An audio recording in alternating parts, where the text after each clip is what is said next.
Subsidi kawalan harga ayam ditamatkan Rabu ini. Assalamualaikum dan salam Malaysia Madani. Perdana Menteri Datuk Seri Anwar Ibrahim mengadakan pertemuan empat mata bersama rakan sejawat dari Singapura Lee Hsien Loong sempena sesi permukiman kedua negara ke-10. Pertemuan berlangsung di Istana Singapura membincangkan pelbagai perkara berkepentingan bersama termasuk isu-isu tertunggak. Ketibaan Datuk Seri Anwar kira-kira 9.35 pagi disambut Perdana Menteri Lee. Antara yang disentuh dalam pertemuan itu ialah kelancaran kesaling hubungan dan pergerakan rentas sempadan selain kerjasama teknologi boleh baharu.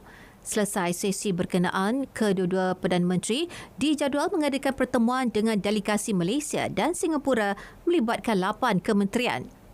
Terdahulu, Datuk Seri Anwar mengadakan kunjungan hormat ke atas Presiden Singapura Tharman Shanmugaratnam.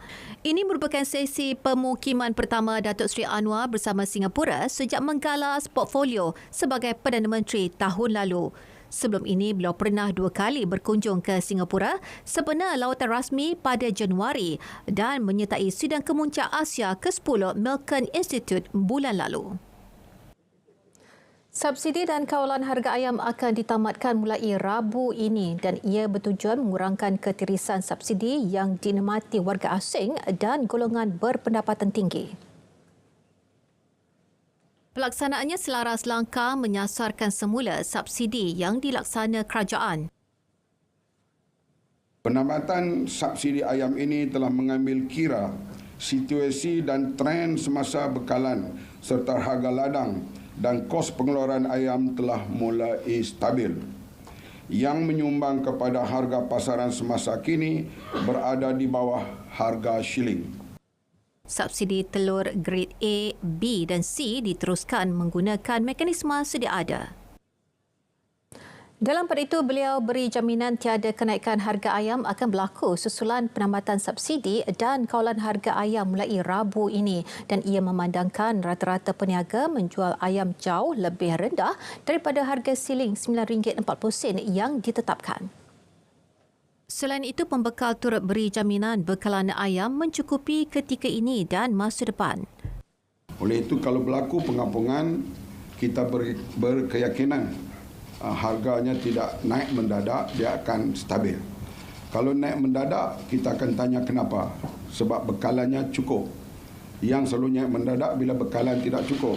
Sekarang, pihak pembekal menjamin bahawa pembekalnya cukup dan kalau berlaku keruncingan tak cukup, kita ada standby untuk bawa daripada luar dengan segera. Beliau turut beri jaminan kerajaan akan pastikan harga ayam yang diapungkan terus berada pada kadar munasabah.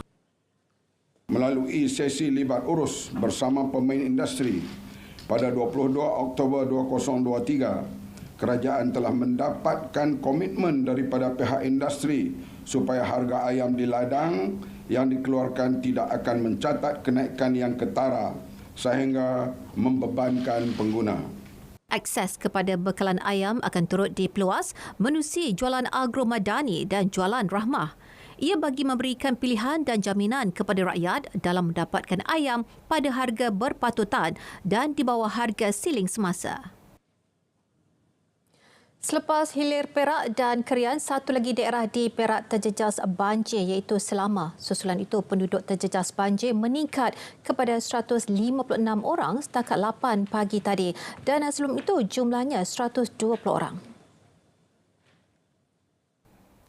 Jawatan Kuasa Pengurusan Bencana Negeri memaklumkan jumlah pusat pemindahan sementara PPS turut bertambah daripada 2 kepada 3 PPS. PPS Dewan Orang Ramai Kampung Sungai Star yang baru dibuka menempatkan 30 penduduk daripada 11 keluarga. Mereka merupakan penduduk dari Kampung Sungai Star dan Kampung Tanjung Lengkong. Di daerah Kerian, 41 penduduk terjejas daripada 9 keluarga berlindung di PPS SK Cangkat Lobak. Penduduk terjejas di PPS Dewan Seberguna Padang Tembak pula meningkat kepada 85 orang daripada 25 keluarga berbanding 40 orang daripada 12 keluarga yang dilaporkan semalam. Dalam pada itu, Jabatan Pengairan dan Saliran JPS melaporkan paras air Sungai Bido di Cangkat Jong mencatat tahap bahaya iaitu 4.10 meter berbanding paras normal 2 meter. Sungai Kinta di Wer Tanjung Tualang pula berada pada paras amaran iaitu 13.92 meter. Paras air Sungai Slim turut meningkat menghampiri paras amaran. Ia merekodkan bacaan 25.31 meter melepasi paras normal 23.50 meter. Banjir di Kuala Muda Kedah dilapor bertambah baik. Jadi untuk perkembangannya, terus saja bersama Fakhrul Razi Ismail. Silakan Fakhrul. Baik, terima kasih. Assalamualaikum dan salam Malaysia Madani. Ketika ini saya berada di Kampung Bukit Belah Sungai Petani, di mana kampung ini antara salah sebuah kampung yang terlibat dalam kejadian banjir yang berlaku petang semalam. Dan situasi terkini mengenai banjir di sini bersama saya adalah Pengarah Angkatan Pertahanan Awam Malaysia Negeri Kedah, Lieutenant Colonel Pertahanan Awam Zahir Anwar Zulmuji. Jadi tuan, bagaimana situasi banjir di Sungai Petani khususnya setakat tengah hari ini tuan? Okey, Assalamualaikum. Terima kasih. Untuk situasi di Sungai Petani sekarang ni, banjir yang bermula pada petang semalam telah pun surut sepenuhnya pada hari inilah. Okey, kita bersyukur dan kita doakan supaya cuaca bertambah baik dan air dapat surut sepenuhnya. Untuk rekod, banjir bermula pada petang semalam, bermula pada jam 5 petang disebabkan hujan lebat dan juga pertembungan dengan air pasang besar yang berlaku pada awal pagi tadi. Jadi sebanyak 4 mukim terlibat dia pada banjir ini, melibatkan mukim Sungai Petani, Gurun, Sungai Pasir dan juga Sidam Kiri. Okey, kita telah memindahkan sebanyak 110 orang mangsa melibatkan 35 keluarga di 3 pusat pemindahan di Sungai Petani. Setakat tengah hari ini tuan, kesemua mangsa ini masih ditempatkan di 3 PPS ni ataupun ada yang dibenarkan pulang ke rumah masing-masing untuk membersihkan rumah khususnya? Buat masa ini mereka masih lagi berada di pusat-pusat pemindahan sementara dan kita masih memantau keadaan semasa dan insya-Allah sekiranya tiada keadaan bertambah baik, kesemua mangsa akan dibenarkan pulang ke rumah masing-masing untuk menguruskan kediaman masing-masing.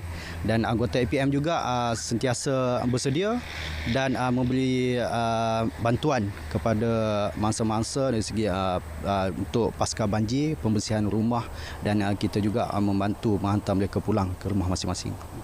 Jadi tuan, nasihat sikit kepada penduduk dan orang ramai yang tinggal di sekitar kawasan sungai supaya berhati-hati memandangkan keadaan cuaca sekarang ini tak menentu tuan. Okay, berkaitan cuaca sekarang ni tidak menentu, hujan lebat, ribut dan juga sekarang kita dalam fasa air pasang besar dan juga peralihan monsun menyebabkan hujan yang tidak menentu. Jadi nasihat saya supaya semua penduduk sentiasa berwaspada, terutamanya yang berada di kawasan pantai berdekatan dengan sungai dan juga rumah-rumah yang di kawasan yang rendah.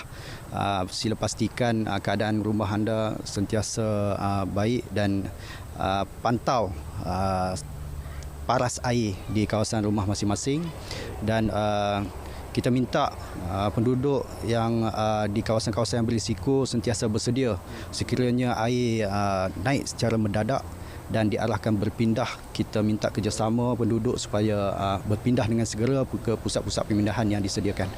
Baik, terima kasih tuan atas perkongsian itu tadi.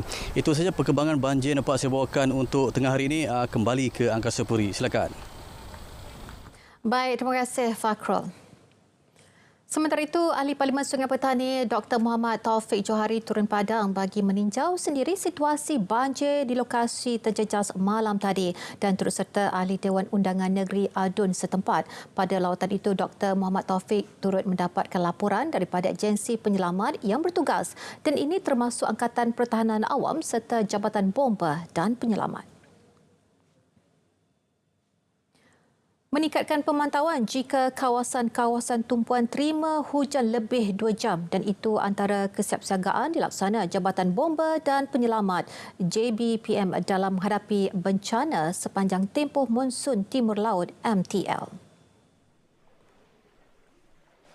Bagi menyegerakan operasi menyelamat, Regional Forward Base ditubuhkan. Lokasi Zon Selatan bertempat di Balai Bomba dan Penyelamat Air Hitam. Ia akan diubah mengikut lokasi. Sempena dengan persiapan menghadapi musim timur laut ini, kita telah menggerakkan seramai 1,400 anggota di seluruh negeri Johor untuk bersiap sedia. Dan selaras dengan itu juga sebenarnya kita akan membukukan cutilah secara berperingkat.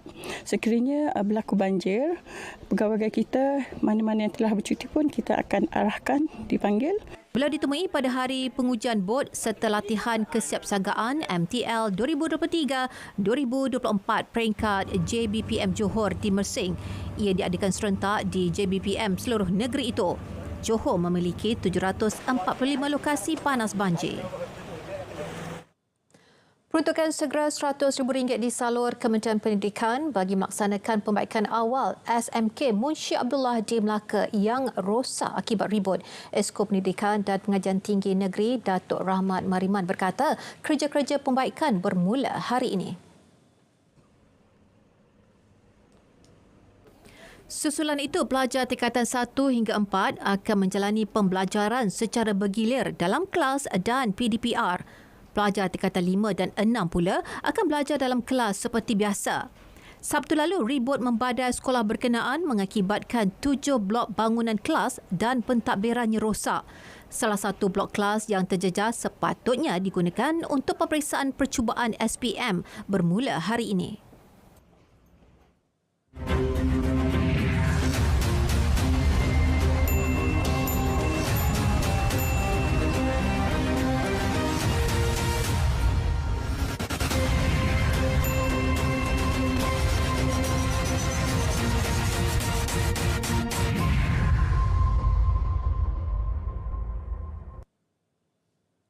Perkasa teknologi pembuatan satelit, Malaysia dan Turki komited kongsi kepakaran dan antara fokus Dewan Rakyat hari ini. Atikah Makta teruskan dengan perinciannya?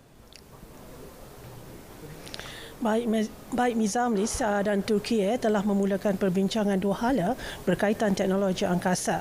Menerusi Agensi Angkasa Malaysia dengan kerjasama Malaysia Industry Government Group for High Technology MITE, kerjasama meliputi perkongsian kepakaran dan pembangunan bakat bagi melahirkan tenaga mahir tempatan dalam teknologi pembuatan satelit.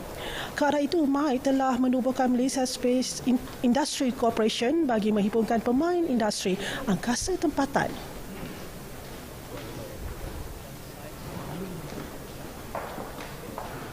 Sehingga kini sebanyak 10 syarikat teknologi angkasa tempatan telah bergabung membentuk MASIK dengan matlamat mewujudkan ekosistem industri angkasa yang dinamik yang mempromosikan keupayaan angkasa Malaysia di samping menarik pelaburan, bakat dan perkongsian dari seluruh dunia.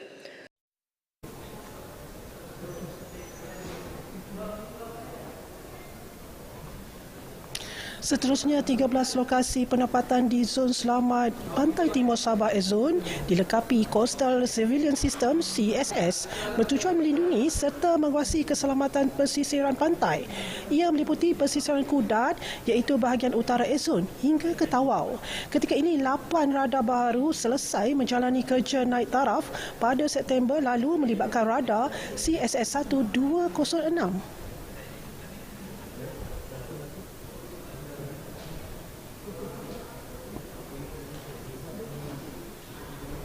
Projek naik taraf ini bertujuan untuk meningkatkan keupayaan pengesanan radar dan keupayaan perintah dan kawalan. Kesemua radar tersebut adalah berstatus operasi sepenuhnya, full mission capabilities. Walau bagaimanapun, terdapat 5 buah radar, iaitu radar CSS ISA Spexer 2000 yang telah mengalami kerosakan dan dah tak boleh nak repair, tak ekonomi untuk di repair lagi dah, Datuk Petua. Kesemua peralatan radar CSS ESA Spexer 2000 tersebut telah pun kita decommission, kita tanggalkan untuk proses pelupusan. Bagi menutup sepenuhnya kelompongan di kawasan tersebut, MINDEF melaksanakan perolehan sebanyak 6 radar melibatkan peruntukan kira-kira RM57 juta dalam rancangan Malaysia ke-13. Dalam perkara lain, 7 laporan kedua audit negara LKAN telah dibentangkan melibatkan pengauditan di peringkat persekutuan dan negeri pada 2020 hingga 2021. Pengauditan melibatkan 24 isu pelbagai kementerian agensi serta jabatan di peringkat persekutuan dan negeri membabitkan ketirisan, kehilangan wang awam serta pembaziran yang serius. Jelas timbalan Menteri di JPM Rangka Palsing, 12 isu selesai disiasat.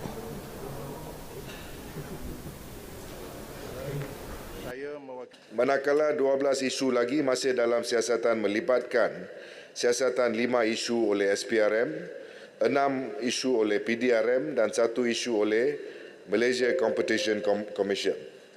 Berdasarkan siasatan yang telah dilaksanakan sehingga kini, seorang penjawat awam telah dituduh di mahkamah pada 16 April 2023 di bawah Seksyen 23.1 Akta MACC 2009 yang boleh dihukum di bawah Seksyen 24 dan 25 orang penjawat awam dikenakan tindakan tata tertib.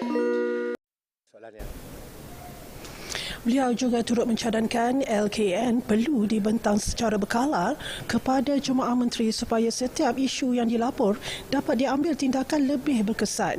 Dan akhir sekali, 4 saksi dari KKM dipanggil bagi membantu jawatan kuasa kira-kira wang negara PAC berhubung isu vaksin luput tempoh hayat, peralatan ventilator tidak dapat digunakan dan lebihan pakaian pelindungan diri PPE di bawah kementerian itu.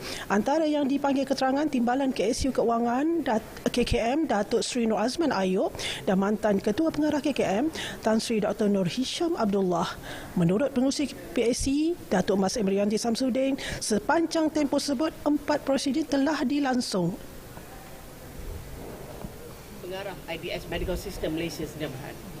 Mesyuarat penyediaan laporan ini dibuat pada 16, 17 dan 18 Oktober 2023 dan turut hadir 7 ahli ex officio PAC terdiri daripada Jabatan Peguam Negara, JPA, Kementerian Kewangan, Jabatan Audit Negara, SPRM, Kementerian Ekonomi dan Jabatan Akauntan Negara yang bersetuju dengan laporan, rumusan dan syur. Orang ramai yang berminat untuk membaca dan meneliti laporan PAC Parlimen berhubung dengan pengurusan wabak COVID-19, vaksin luput tempoh hayat, peralatan ventilator yang tidak dapat digunakan dan lebihan PPE di bawah KKM bolehlah memuat turun naik laporan berkenaan di laman web PAC di alamat www.parliament.gov.my/PAC. Saya kira setakat ini saja perkembangan langsung dari Parlimen. Kita terus bersama Miza untuk perkembangan berita tengah hari. Silakan Miza. Baik, terima kasih Hatika.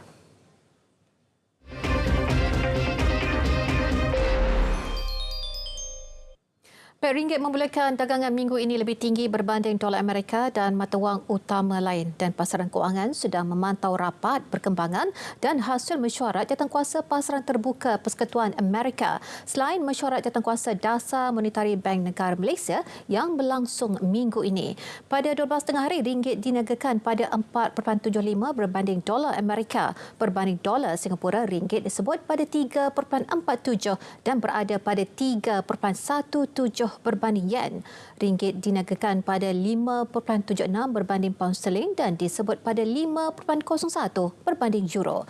Manakala berbanding baht pula, ringgit didagangkan pada 13.17. Bursa Malaysia memulakan dagangan lebih rendah dalam keadaan sentimen berhati-hati berikutan prestasi tidak menentu Wall Street serta mata wang global berbanding dolar Amerika Syarikat. Indeks IPM KLCI susut 4.49 mata kepada 1437.41 mata setakat pukul 12.35 tengah hari tadi. Kega muncul kaunter saham paling aktif naik 1 sen kepada 14.5 sen, manakala MQ Tech meningkat setengah sen kepada 3 sen. Sebaliknya, Key Asset susut 1 sen kepada 8 sen. Sementara itu, kaunter saham paling untung menyaksikan saham Rapid meningkat 14 sen kepada RM26.34. Selut pula bertambah 8.5 sen kepada 85.5 sen, diikuti Southern Steel yang meningkat 8.5 sen kepada 76 sen.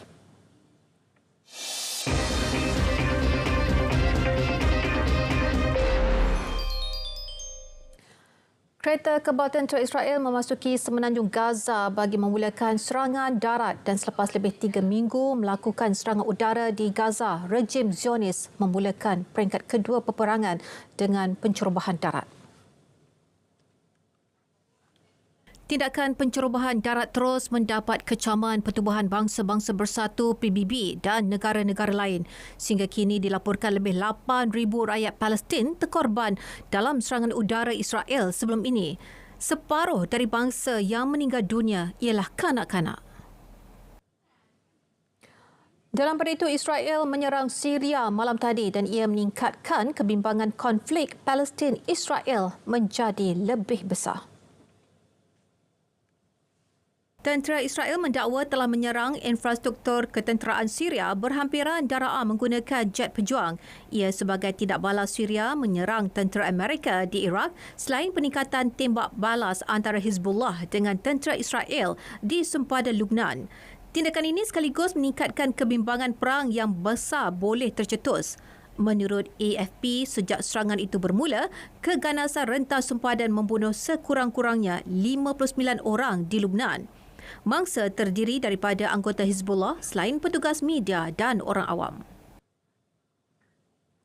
Ribuan penduduk Sepanyol mengadakan protes mengecam kekejaman Zionis terhadap rakyat Palestin dan ia berlangsung di 2 bandar utama negara itu semalam.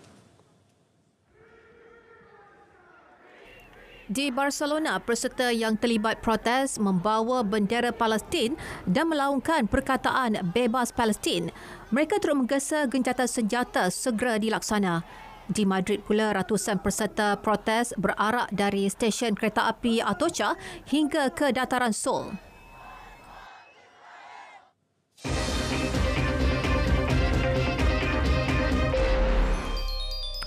Isteri Perdana Menteri Datuk Seri Dr. Wan Azizah Wan Ismail berharap momentum cemerlang atlet negara pada Sukan Para Asia APJ Hangzhou 2022 diteruskan pada Tamasya Paralimpik 2024 di Paris dan beliau mahu atlet yang bakal menyertai Sukan Paralimpik tampil dengan semangat juang tinggi bagi menjulang nama negara. Dr. Wan Azizah hadir pada majlis sambutan kepulangan 113 wira dan wirawati negara pada APJ 2022 di lapangan terbang antarabangsa Kuala Lumpur. Sambutan berkenaan turut disertai pegawai tertinggi Kementerian Belia dan Sukan, Majlis Sukan Negara, Wakil Persatuan serta ahli keluarga atlet. Tapi kalau mempunyai tekad dan semangat, insya-Allah dan juga dengan apa yang kita ada minister, kita memberikan segala sokongan dan dorongan, insya-Allah lah. Tapi kita terus bagi semangat mereka lah. Pada majlis sambutan tersebut, Dr. Wan Azizah turut memberikan cenderahati berupa plak kepada semua penyumbang pingat di Hangzhou. Malaysia menamatkan cabaran dengan mengumpul 7 pingat emas, 15 perak dan 17 gangsa untuk menduduki tangga ke-12 keseluruhan. Pencapaian dilakar pada edisi keempat APJ itu menyaksikan Malaysia berjaya melepasi sasaran 35 pingat ditetapkan Majlis Paralimpik Malaysia. Bola sepak Liga Super, Terengganu FC TFC gagal mempertahan kelebihan melalui 2 gol sekaligus terpaksa akur terikat seri 2-2 berdepan Seri Pahang FC malam tadi. Saingan berlangsung di Stadium Darul Makmur menyaksikan skuad penyu menguji gawang pasukan tuan rumah pada minit ke-17 menerusi rempatan kencang pemain naturalisasi Liridon Krishnigi. Namun percubaan itu tenang diselamatkan penjaga gol Muhammad Izham Tarmizi Roslan. TFC akhirnya menebus kekecewaan itu dengan memperoleh gol pembukaan yang ditanduk masuk pemain import kelahiran Sweden Omid Nazari pada minit ke-25. Nazari kemudian cemerlang meledak gol kedua pasukan menerusi sepakan percuma pada minit ke-71. Seri Pahang yang tertekan selepas ketinggalan 2 gol kembali memperkemas permainan dan berjaya merapatkan kedudukan menerusi jaringan penyerang import Brazil Rafael Frital da Silva. Sergio Aguero muncul wira pasukan menjaringkan gol penyamaan 2 minit berselang sekaligus menghalang hasrat Terengganu meraih 3 mata. Keputusan seri menyaksikan Seri Pahang kekal di kedudukan keempat dengan mengumpul 44 mata, sementara Terengganu tidak berganjak dari posisi ke-6 selepas memungut 36 mata. Masalah keuangan dihadapi klub Liga Super ketika ini mampu mengganggu perancangan Liga Bola Sepak Malaysia MFL untuk mengekalkan jumlah pasukan bertanding pada musim depan. Dan perkara itu diakui Ketua Pegawai Eksekutif MFL Datuk Stuart Amaringham yang menganggap struktur Liga Super dengan penyertaan 14 pasukan ketika ini adalah yang paling terbaik. Tambahnya mengambil kira isu keuangan dihadapi pasukan ketika ini, MFL akan melakukan apa sahaja termasuk mengurangkan jumlah pasukan bertanding demi menjaga imej Liga. Tahun lepas MFL telah membuat keputusan yang amat keras untuk menolak lesen dua pasukan negeri iaitu Melaka dan juga Sarawak. Dan itu menunjukkan seriousness daripada FIB, First Instance Body, bukan daripada Sekretariat MFL, daripada Badan Pelesenan. Dan kami lihat tahun ini Badan Pelesenan juga mengambil kedudukan yang sama di mana perkara isu gaji ini yang kita hendak berhentikan daripada industri bola sepak kita telah pun berlaku lagi. Beliau berkata demikian selepas majlis penutup Liga Tekbol Malaysia 2023 di Kuala Lumpur semalam. Datuk Stewart turut mengesahkan dua pasukan berdepan isu pembayaran gaji musim ini. Johanan Hoki Antarabangsa bawah 21 tahun Piala Sultan Johor 2023. Isnin 30 Oktober, Afrika Selatan bertemu Great Britain 3.50 petang. Australia bertemu Jerman 5.50 petang.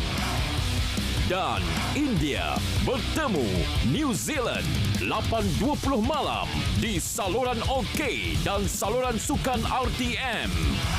Saksikan juga secara penstriman langsung di RTM Click. Eksklusif hanya di RTM.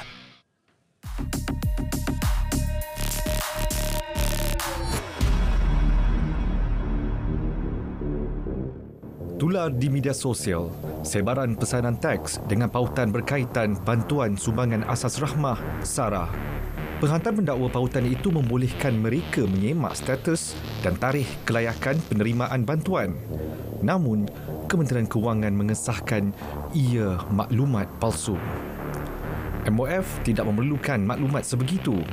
Sebenarnya bantuan SARA diberi secara automatik kepada lebih 210,000 penerima sumbangan tunai rahmah STR dalam kategori miskin tegar. Orang ramai yang mahu membuat semakan diminta layari laman sesawang rasmi. Sekiranya anda klik pada pautan tidak sah, pengguna mungkin dibawa ke laman sesawang pihak ketiga dan anda berisiko jadi mangsa kecurian maklumat.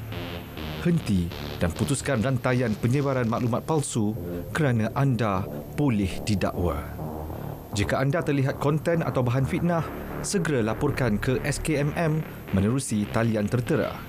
Biar betul, tak pasti, jangan kongsi.